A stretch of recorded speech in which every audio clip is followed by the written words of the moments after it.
Narito na ang mga malalaking balitang Central Luzon ngayong araw. Lalaking may sakit sa pag-iisip, napatay ng mga pulis matapos pag-amok gamit ang itak. Provincial bus operators planong itulak ang dagdag pasahe. 30 pesos na dagdag sa minimum wage matatanggap na sa June 20. Karagdagang 10 piso ibibigay sa Enero 2023. Pinatubo Museum sa Holy Angel University, pwedeng bisitahin ng publiko. At all-new Mitsubishi Expander, ibinida ng Car World, car enthusiast, napahanga.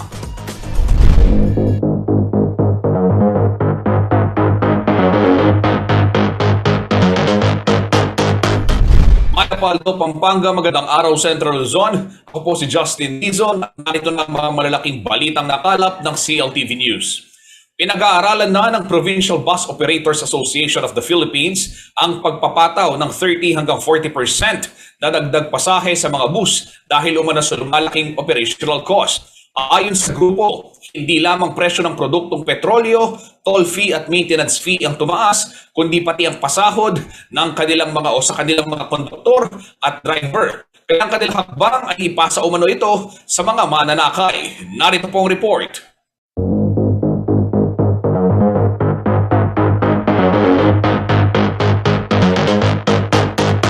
Bumabalik na ang sigla ng Mabalacat City Passenger Bus Terminal dito sa Dao na transit point ng Northern Luzon at National Capital Region sa gitnang Luzon.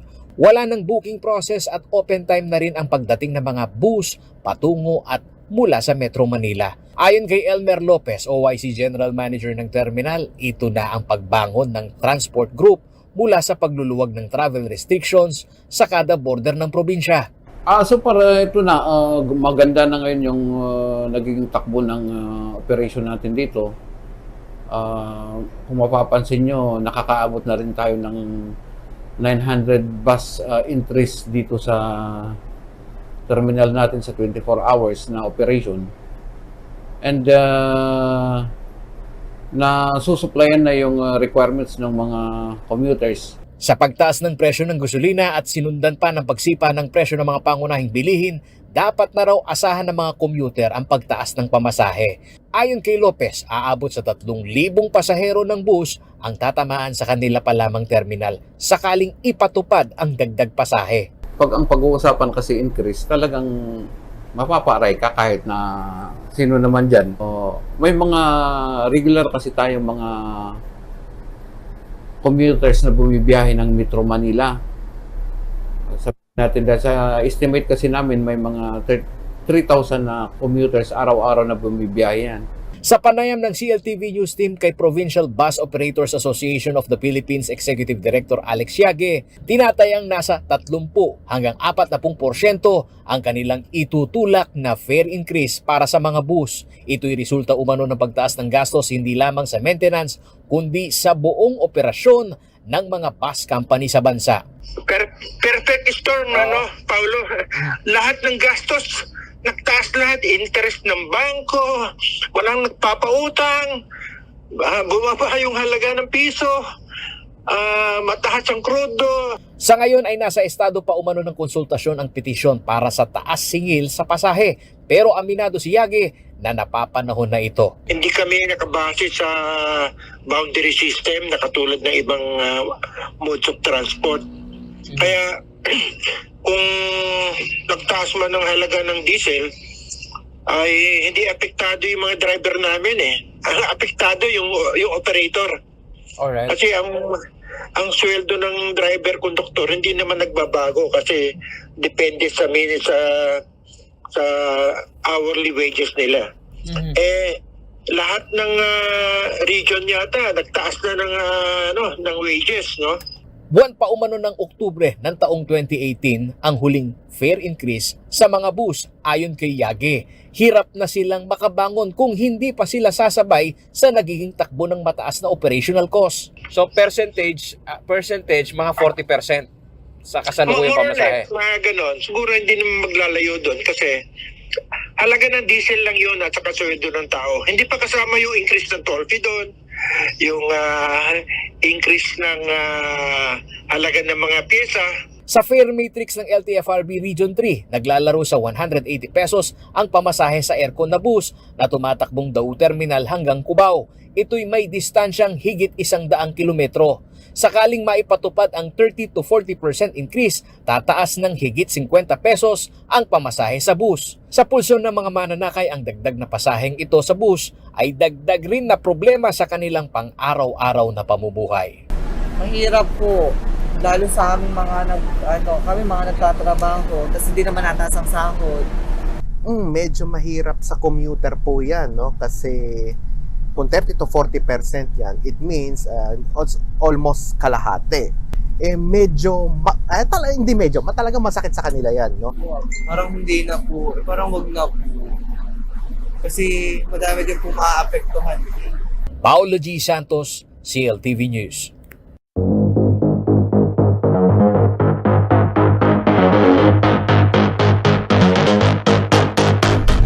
Umaari na ang ilang tricycle drivers sa Pampanga dahil sa patuloy na pagtaas ng presyo ng gasolina. Ang ilan sa mga nakapanayam ng CLTV News, halos hindi na makapag-uwi ng pambili ng pagkain para sa kanilang pamilya. Kaya naman kanilang diskarte na lamang daw ang kanilang ginagawa para maitawid ang pang-araw-araw na gastusin. May ulat si JM De Jesus.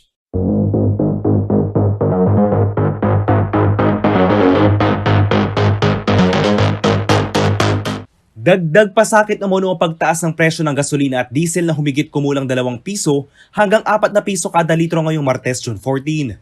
Sa ngayon, naglalaro na sa 80 pesos kada litro ng diesel at 75 pesos mahigit naman sa gasolina. Kaya kahit nasa alert level 1 na ang buong Central Luzon, hindi pa rin umano makabawi sa kita mga tricycle drivers. Bagamat nanumbalik na kasi sa normal ang pasada ay panibagong hamon naman sa kanilang mataas sa presyo ng gasolina. Ang ilang tricycle drivers sa San Isidro Labrador Toda sa siyudad San Fernando, hindi na umano sumasapat ang kinikita para sa kanilang pamilya. Halos 12 oras sila namamasada pero kalahati ng kanilang kita ay napupunta lang sa panggasolina. Dati po kasi nakakauwi kami 300. Ngayon po na kalahati na, 150 na lang. Kulang na kulang po yun. Sa ngayon, mahirap pong matas po yung gas eh. May ilan sa kanila ang gusto nang huminto sa pamamasada kung magpapatuloy ang walang humpay na oil price hike. Masyadong pahirap talaga sa amin yan, sir. Kasi wala na kami talaga kinikita. Napupunta lang sa gas eh. Kung daragdagan pa ng daragdagan, hindi na kami mamasada. Sa gas na lang pupunta yung kita eh. Para makadiskarte, nagtatanim na lamang sila ng gulay sa likod ng kanilang terminal upang kahit papaano ay may maiuwing pagkain sa kanilang pamilya. Yan, namimita sila ng talbos ng kamute. Talilong, papaya, para kami ng kulubasa, yung sitaw. Hindi, minsan, kung halimbawa, walang pambili ng ulam, mamimitas na lang sila dyan. Hindi pa rin daw nila natatanggap ang subsidiya mula sa Department of the Interior Local Government matapos silang maibigay ang mga papeles na kinakailangan. Wala pa po. Wala pa po na nakuha ng subsidy. Ano daw po yung estado po nung ano? Ewan ko po sa kanila, sabi nila sa amin, nagpasok na kami ng papel, wala pa hanggang ngayon, di pa na-approve sa amin. Panawagan ng mga tricycle drivers sa sana ay dinggin ang kanilang hinaing. Dapat bibigyan kami ng subsidy para kahit paano makaahon kami sa pasada. Tapos, yung pangako na dapat hindi mapapako, puro na pangako wala naman nagagawa. Samantala, nagkilos protesta ang ilang progresibong grupo laban sa panibagong oil price hike ngayong linggo. Panawagan nila ay suspindihin na ang excise tax. Kung mangyayari ito ay makakatipid umano ng hanggang 15 pesos kada litro sa diesel at 19 pesos kada litro sa gasolina mga tsuper. Ayon sa grupong Piston, sa halip na pahirapan ng mga mahihirap mula sa pasanin ng pagbabayad ng mga karagdagang buwis na ito, dapat ay habulin ng gobyerno ang mga tax evader at mga tiwaling opisyal na umuubos ng bilyong-bilyong kita sa ating gobyerno bawat taon. JM De Jesus, CLTV News.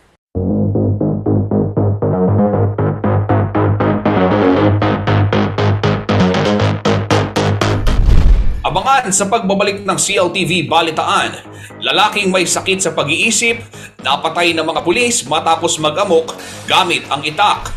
30 pesos na dagdag sa minimum wage, matatanggap na sa June 20. Karagdagang 10 piso, ibibigay sa January 2023. At Vice President Leni Robredo, pinaalahanan ang mga nagtapos sa University of the Assumption na tumulong sa komunidad. Manatiling nakatutok para sa iba pang mga nangungunang balita ngayong araw.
Nagbabalik po ang CLTV Balitaan. Isang lalaki ang napatay ng mga pulis sa Bulacan matapos mag-amok gamit ang isang itak. Dito po nga Lunes, June 13. Kinilala ang lalaki na si Ricardo Agno, 42 years old, at residente ng Santo Tomas, Santa Maria sa nasabing lalawigan. Ayon sa mga nakasaksi, ilang individual din ang muntikan na nitong mataga, ngunit swerteng nakaiwas at nakatakbo. Sinubukan umanong pigilan ng rumesponding pulis ang lalaki, ngunit naging agresibo ito kaya naman binaril. Dinala ang lalaki sa ospital, ngunit dineklara itong dead on arrival. Natuklasan din ng mga pulis na may sakit sa pag-iisip ang nasabing lalaki.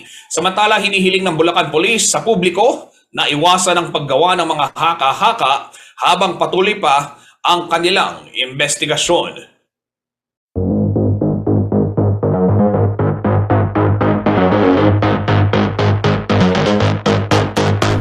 Sa ibang balita, nakatakda na pong ibigay ang unang bahagi ng 40 pesos na aumento sa sahod para sa mga minimum wage earners dito sa Central Luzon simula sa June 20. Ang ilan sa ating mga nakapanayam, bagamat nagpapasalamat sa dagdag sweldo, hindi raw maitatanggi na kulang pa rin ito lalo pat nagsitaasan ang presyo ng mga bilihin. May detalye ng balitang yan si JM De Jesus.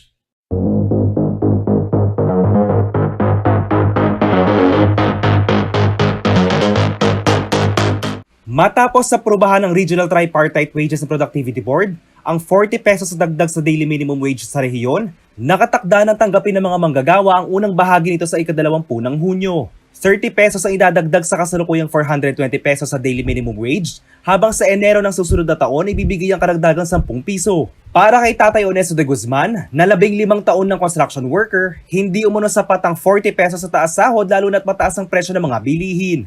Hirap daw itong pagkasyahin lalo na't walo sila sa pamilya. Kulang pa. Dapat nagsagal. Bumili sa pagkain, siyempre. Tindahan. Bigas. Bayad pa ng kuryente, tubig. Kaya naman bukod sa pagiging construction worker, ay sumasideline na rin si Tatay Onesto sa pagtitinda upang makadagdag sa pangtustos sa pangangailangan ng kanyang pamilya. Kasi para po dito pag walang trabaho, nagtitinda-tinda lang pritong manok. Bakit po kayo nagka-sideline, sir? Siyempre walang trabaho Pag walang trabaho, nagka-sideline. Masaya naman si John Dale Partidas na nagtatrabaho sa gasolinahan sa dagdag 40 pesos ngunit kulang din ito para sa kanya. Medyo malaking tulong na rin siya, sir, kasi dadagdag 40 pesos na rin yun. Kung para sa akin lang naman, sir, sakto lang. Pero kasi may iba din kasi yung ginagastusan sa bahay, yung mga bilhin na pangangailangan araw-araw. Ayon kay Department of Labor and Employment Regional Director and RTWPB Chairman Geraldine Padlilio, sila ay nagsagawa ng serye ng mga pampublikong konsultasyon para sa panukalang pagtaas ng sahod sa 7 lalawigan ng Central Luzon mula April 20 hanggang May 12, 2022. Ito ay kasunod ng petisyon ng Solidarity of Unions in the Philippines for Empowerment and Reforms. Ang pag-aproba din umano sa wage adjustments ay bilang pagsaalang-alang sa mga presyo ng mga pangunahing bilihin at poverty threshold sa rehiyon. Ito ay napag-agrihan ng board after, of course, umikot kami sa lahat ng provinces sa Central Luzon at kinonsult namin ang mga affected workers and of course yung magiging affected na establishments, no? So, sa public consultation tsaka sa public hearings, kasama na yung mga datos na nag-gather natin, na kasama natin dyan ang NEDA, ang DTI, and syempre yung pagsasaliksik na din ng Regional Tripartite Wages and Productivity Board. At yan ang lumitaw talaga na dapat na ibigay natin adjustment or increase sa minimum wage sa Central Luzon. Dagdag pa niya, sa ilalim ng Omnibus Rules on Minimum Wage Determination, ang mga maliliit na negosyo na may kakaunting empleyado at establishmento na apektado ng mga natural na kalamidad o mga sakuna na dulot ng tao, kabilang ang pandemya, ay maaaring mag-apply ng exemption sa inaprobahang minimum wage order. I-evaluate yan ng board, tapos pwede din kaming mag-verify kung sinasabi nilang nalugi sila. Tapos, pwede din naman gawin ng mga workers or kahit isang worker lang o kung may union na parang i-challenge niya na that is not true. So, syempre, ang wage board naman nun, in coordination with the Department of Labor and Employment, titignan kung totoo ba, kung meron lang namang doubt no, as to the genuineness or authenticity ng mga documents na sinubmit. So, meron tayong verification din na gagawin doon. JM De Jesus, CLTV News.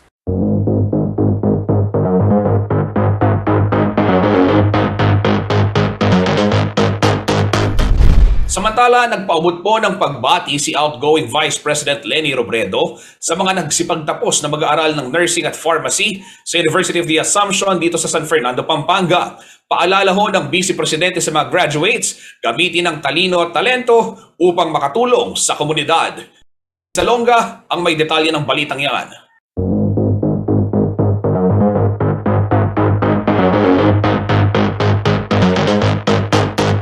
Use your talents not only to benefit yourselves and your families, but most of all, the vulnerable communities of our country.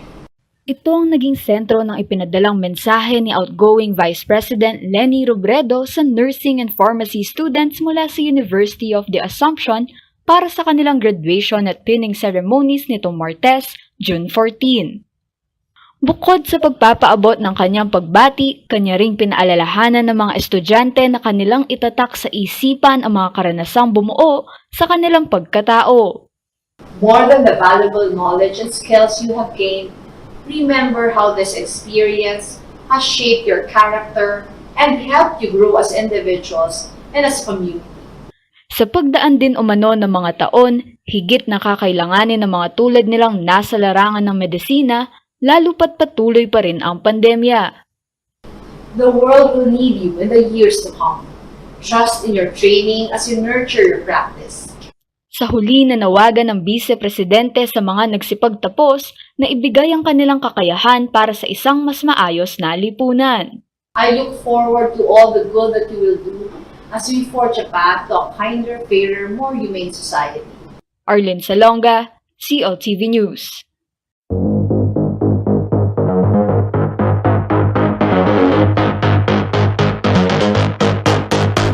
Abangan sa pagbabalik ng CLTV Balitaan, 5 dayuhan iniimbestigahan ng kapulisan matapos masangkot sa insidente sa asyenda Tinang sa Tarlac. COVID-19 vaccination rollout isasagawa sa Robinson Star Mills, Pampanga sa June 17 hanggang June 18. At Aplad Palay itinanim ng mga katutubong Aita sa Olongapo City. LGBTQIA+ community nagsagawa ng Grand Parade kasabay ng Araw ng Kalayaan at co-working space binuksan para sa pananaliksik ng mga Bulakenyo. Manatiling nakatutok at kami magbabalik.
Nagbabalik po ang CLTV Balitaan. Sa iba pang mga balita, iniimbestigahan ngayon ng kapulisan ang 5 dayuhan na kasamang naaresto ng higit 80 magsasaka, rights defenders at mga mamamahayag sa Hacienda Tinang, Concepcion, Tarlac, June 9. 4 sa mga ito ay mga Amerikano na kinilalang sina Christiana Swain, Emily Butler, Nishant Carr at Kidan Ogur, habang isa naman ay Chilean national na si Christopher Silva San Martin.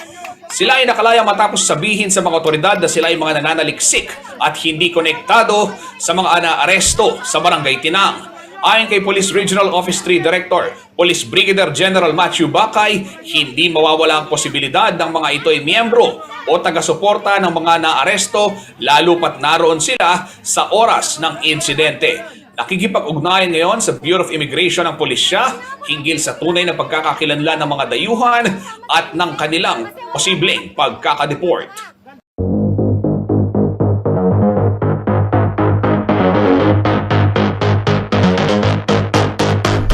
Sa ibang balita, pabatid po sa publiko, pagsasagawa ng COVID-19 vaccination rollout sa Robinson Star Mills, Pampanga sa siyudad ng San Fernando sa June 17 hanggang June 18. Pwede ring makakuha ng libreng booster shot dito para sa inyong karagdagang proteksyon laban sa virus. Ano-ano nga ba ang mga dokumento na dapat dalhin para makapagpabakuna?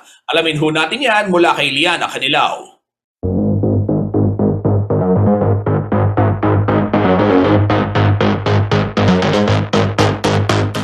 Patuloy na hinihikayat ng World Health Organization at ng Kagawaran ng Kalusugan ng Publiko na panatilihin ang pagsunod sa health and safety protocols upang makaiwas sa COVID-19. Kabilang dito ang wastong pagsusuot ng face mask at palagi ang paghuhugas o sanitize ng kamay. At upang higit na mapalakas ang proteksyon laban sa iba't ibang variant ng novel coronavirus, binigyang diin ng mga eksperto ang halaga ng pagbabakuna. Para po sa mga nais makatanggap ng bakuna o booster shot, magkakaroon ng COVID-19 vaccination sa Robinson Star Mills, Pampanga sa June 17 at 18 mula alas 8 ng umaga hanggang alas 4 ng hapon. Available ang first at second dose para sa 5 to 11 years old, 12 to 17 at 18 years old and above. Mayroon ding first dose ng booster para sa edad 18 pataas at second dose ng booster para sa frontliners, senior citizens at mga nabibilang sa immunocompromised population. Para sa frontliners na tatanggap ng second booster 4 na buwan matapos ang first booster, kailangan lamang magdala ng photocopy ng lahat ng vaccination cards at photocopy ng PRC o company ID. Habang photocopy ng vaccination cards at valid ID naman sa mga senior citizen. Sa mga nabibilang naman sa immunocompromised population na edad 18 pataas, magdala lamang ng photocopy ng vaccination cards, valid ID at medical certificate at siguraduhin nakalipas na ang 3 buwan na matanggap ang first booster dose. Liana Canilao, CLTV News.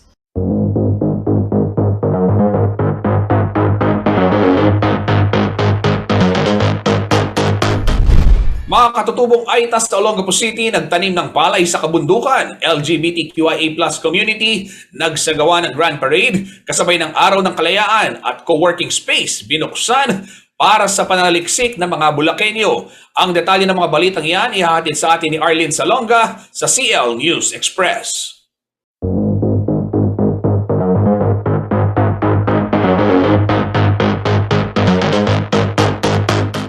Tusok sa lupa, lagay ng binhi.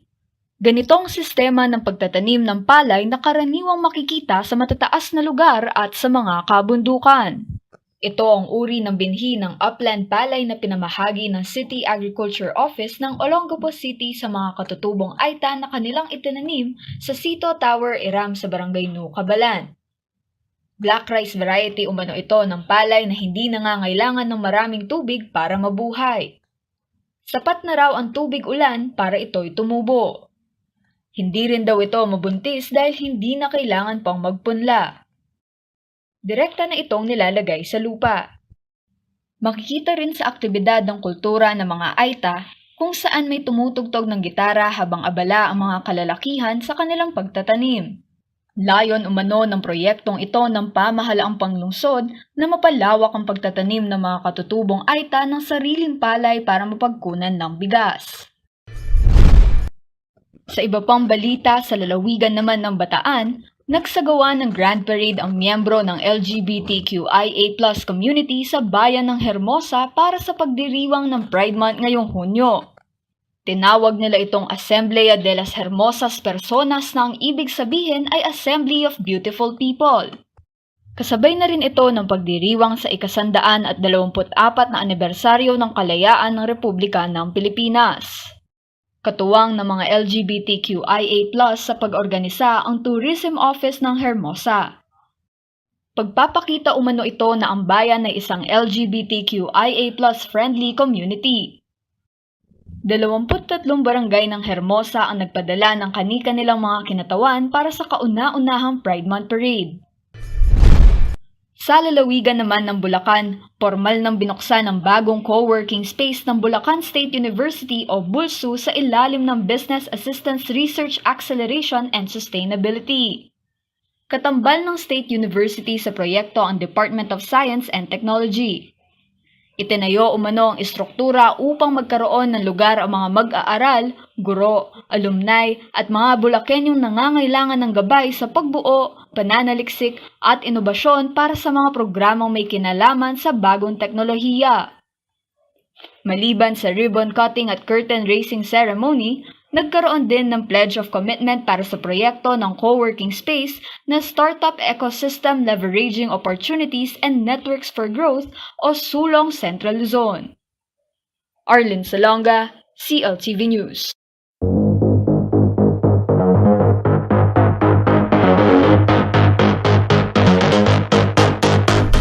Abangan sa pagbabalik ng CLTV Balitaan, Energy Secretary Alfredo Cusi, pinakamayamang miyembro ng Duterte Cabinet. At all-new Mitsubishi Expander, ibinida ng Car World car enthusiast. Napahanga, manatiling nakatutok at magbabalik ang CLTV Balitaan.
Nagbabalik po ang CLTV Balitaan at sa iba pang mga balita. Sa pangatlong sunod na taon, tinaguri ang pinakamayamang miyembro ng gabinete si Energy Secretary Alfonso Cusi. Sa ulat po ng Rappler, nagdeklara umano ng 1.48 billion net worth si Cusi noong 2021. Tumaas ng 1.83% mula sa 1.46 billion pesos noong 2020. Bago pa naging bahagi ng gabinete ni Duterte si Cusi, ay mayaman na umano ito. Siya ay nagmula sa industriya ng shipping at logistics. Samantala, si Social Welfare Secretary Rolando Bautista naman ang may pinakamababang net worth na mayroon lamang 11.2 million noong 2021. Ang net worth declarations ng mga miyembro ng Duterte Cabinet para sa 2021 ay batay sa mga kopya ng Statement of Assets, Liabilities and Net Worth o SALN na nakuha ng Rappler mula sa Malacanang Records Office noong Lunes, June 13.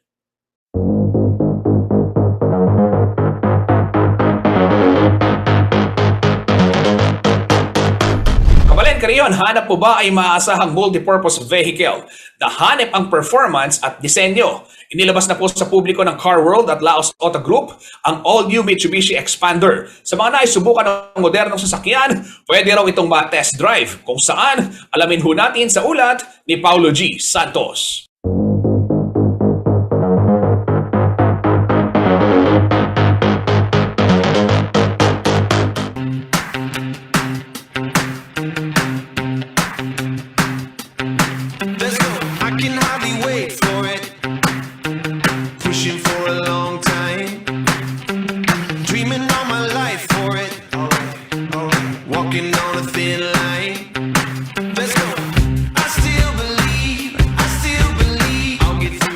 Ito ang all-new Mitsubishi Expander na nagpawaw sa mga car and motoring enthusiasts maging sa mga ordinaryong suki ng nangungunang multi-brand car dealership company sa bansa, ang Laos Group of Companies. Ibinida sa publiko ang pinakabagong disenyo at modelo ng multi-purpose vehicle ng Mitsubishi sa Laos Group Event Center nitong Biyernes, June 10. So ngayon po meron po kami test drive event para sa aming bagong Expander.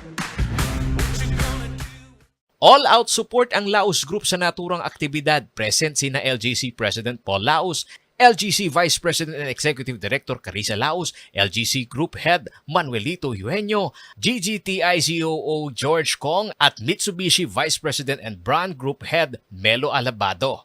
Sa design elements, kapansin-pansin ang bagong mukha ng Expander na bagamat with similar shape and appearance, medyo slimmer na ito ngayon. 50mm taller din at bahagyang humaba ng 120mm. Mula sa front view, updated ang dynamic shield design nito. Ang leader ng Japanese automaker pinag-ibayo ang lighting position mula sa headlights at sa T-shape design ng mukha nito. May angas din ang revised front bumper with new grille. Kumakagat din sa bagong panlasa ng mga car enthusiasts ang 17-inch wheels ng bagong Expander. At ang forma ng exterior, agaw pansin ang taillights at ang revised bumper. Tumaas ng 225mm ang ground clearance ng Expander Cross. Habang bentang-benta naman ang premium look nito sa interior with more horizontal layout and multi-layer design. Kaya komportable ang bawat sakay sa swabing hatak ng 1.5 liters gasoline engine with 103 horsepower. Riding comfort, very good. And stability, maneuver, exterior, interior, great. Masarap gamitin. Panalo. Para sa mga nais ma-experience ang all-new Expander, maaring puntahan ang showroom ng Mitsubishi Laos Group sa iba't ibang bahagi ng Luzon. Hindi lang ito pwedeng masulyapan, kundi maaari ring i-test drive. Just in case na hindi po kayo makapag-down ngayon, gusto nyo pong makita yung unit for the next few days at gusto nyo bumili at magpa-reserve, pwede nyo rin naman pong puntahan yung aming mga dealership sa Malolos, Bulacan, Pampanga, Subic at Tarlac. Paulo G. Santos, CLTV News.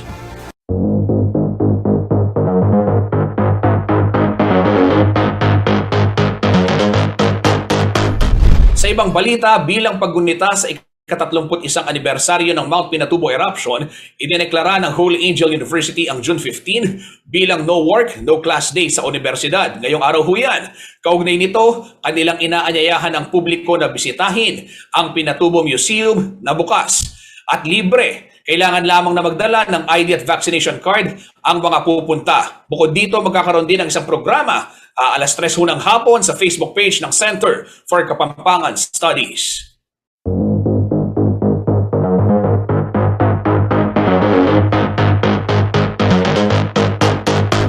Samantala, alamin naman natin ang magiging lagay ng panahon mula kay Ginoong Manny Esguera, ang Chief Weather Forecaster ng Pag-asa Clark.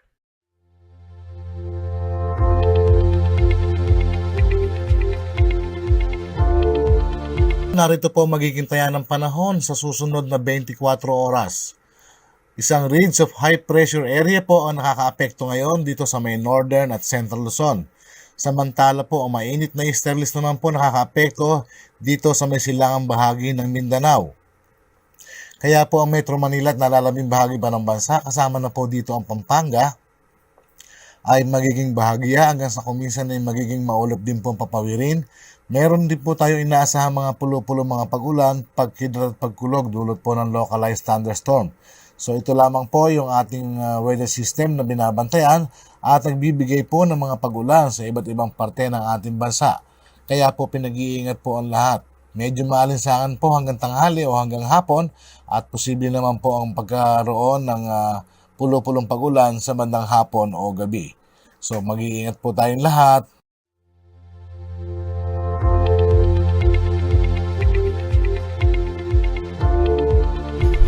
At yan ang mga balitang nakalap ng CLTV Balitaan. Para sa karagdagang detalye, maaari ninyong i-follow ang aming mga social media pages sa Facebook at CLTV36 Official and at CLTV36 News. Sa Twitter naman at CLTV36 and at CLTV News. Sa Instagram po at CLTV36 Official. At kung nais naman ninyong balikan ang inyong mga paboritong programa ng CLTV, abay magtungo lamang sa aming YouTube channel at CLTV36 Official o di kaya naman bumisita sa ating website www.cltv36.tv. Kabalang Kariho, nasaan ka man sa bansa ay mapapanood ho nationwide ang mga programa ng CLTV via Signal Channel 115 at dito naman sa Central Luzon sa ating 39 cable partners at maging sa Free TV Channel 36. Kasama po ang buong puwersa ng CLTV News and Current Affairs. Ako po si Justin Dizon. Maraming salamat po.